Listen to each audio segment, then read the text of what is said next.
Welcome back to Houston Life. We live in one of the most diverse cities in America, and thanks to a brand new grant from the Southwest Management District, local students are getting a front row seat to explore that diversity totally free. Houston Asiatown Tours is giving 5th through 12th graders a chance to dive into Asian culture, history, and food without ever having to leave our awesome city. Founder Kathy Podell and herbalist Connie Lacobe join us with more on how to sign up. Welcome to Houston Life, ladies. Thank you very much. Thank you for having us. Okay, Kathy, I'm going to start with you because I really want to know how it felt when you realized you were going to get a grant to be able to really show young kids all about Asian culture. Well, I'm so glad you asked. Houston Asiatown Tours has been providing tours for private groups for over 4 years, and it became apparent that we were unable to provide this cultural experience to students from underserved public schools, so Houston Asiatown nonprofit organization was created. And with a generous grant from Southwest Management District, we were able to provide over 200 students with this experience to go on tours over the last 2 years. And it's been an amazing experience. We're seeing some of the photos of these students out there on these field trips. And Connie, what has the response been? When young people come out and they see these spots around Houston, are they surprised to know that this is right in our backyard? Yeah, I'm not really. Some of them already kind of familiar with it, but a lot of them might not. So that's why our tour is really good to give it the experience, the hands-on, and also the personal experience to taste the food, and also learn about what the tea is. Yes. The serving over there, like in a restaurant, they usually serve a chrysanthemum is right here. So beautiful. So, and the pure fermented tea, that's where the probiotic is, and where kombucha original form, and also jasmine green tea.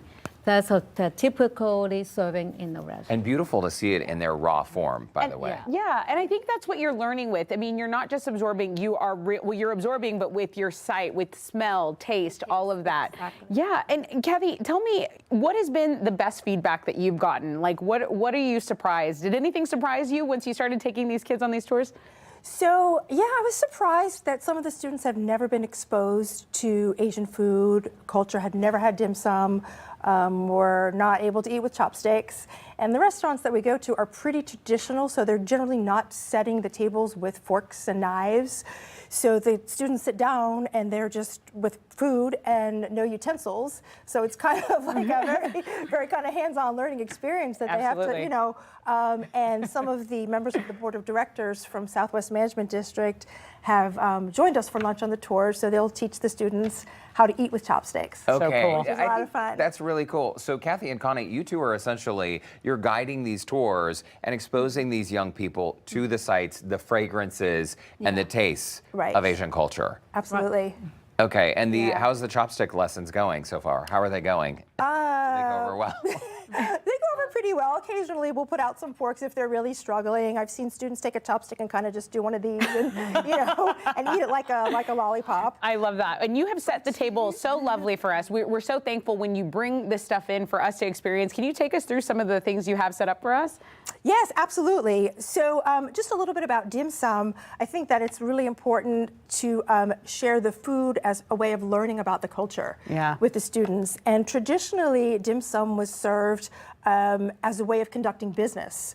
In ancient China, the merchants had dim sum and tea as they were conducting their business transactions. And now it's evolved to more of a all-day kind of brunch situation. And they serve dim sum with tea, very traditionally, like Connie mentioned, the different types of tea. And really the three primary dishes that dim sum evolved from are these three right here. And this is a char siu bao, which is a barbecued pork bun. Wow. This one. Okay. This one is called shumai, which is kind of like an open-faced dumpling. It's also got pork in it. And then har gao is a shrimp dumpling. Wow. So these were the traditional original dim sum dishes.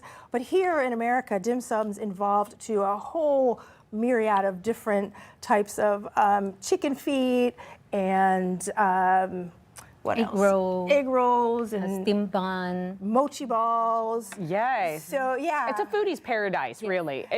You know, and for kids who love, I mean, you said some of the kids are very familiar with. I think growing up in Houston, you realize there's all kinds of delicious cultures and food in our city. Connie, you're an herbalist, so tell me a little bit about what tea you're making for us. This one I make right there is you find in the restaurant is a jasmine green tea. Okay. Okay, so you go and taste it. We would love to. Such beautiful, beautiful china as well. And Connie, you were born and raised in Hong Kong, so a lot of these flavors, you're bringing these flavors that have been part of your life, and you're introducing them to a lot of young people who, as Kathy pointed out, might be trying them for the very first time. Yeah, yeah, it's true. But nowadays in now 2025, and most of the people already familiar with it, like, because they have a many mix of culture together. So, but the time when I came to Houston that time in the '82, yes, you are absolutely correct. There are a lot of things that they don't have it. But we expanding the culture. No, Houston is a really great. Have a many different culture mixed together. So it really kind of everybody different culture learn from each other. So it's a very cool for all the children should learn about exposure to the. Totally. Are the teas? What are they doing? Or the children when they're on the tours? What are they doing with these So teas? what I do, I will always explain it to them that we always have chrysanthemum. Chrysanthemum is you will find that in the restaurant. It's always have chrysanthemum, pu'er, and the jasmine. It won't miss it. And some you can mix it. You can mix it the chrysanthemum with a pu'er together. And today we have an activity for you guys to experience and try to blend your own tea. We can't wait. We cannot wait to Yes. blend our own. How do people sign up, Kathy? So we have a link on our website where teachers and school administrators can apply for the tours. There's 1 week left. Actually, the grant application process closes next Friday, and then we'll be notifying the schools that are approved for the tours. And I also wanted to mention that while Southwest Management District has just renewed some additional funding for fall school tours, it's not enough to meet the overwhelming demand that we've had already in the last 2 weeks for over 1,000 applications for students to come on our tours. So Houston Asiatown nonprofit organization is always looking for additional community partners and donations to help fund more tours to take these students on. Okay, there's clearly a lot of demand. Kathy Padel, Connie Lacobe, thanks so much. We're going to be putting a link on our website as well, HoustonLife.tv.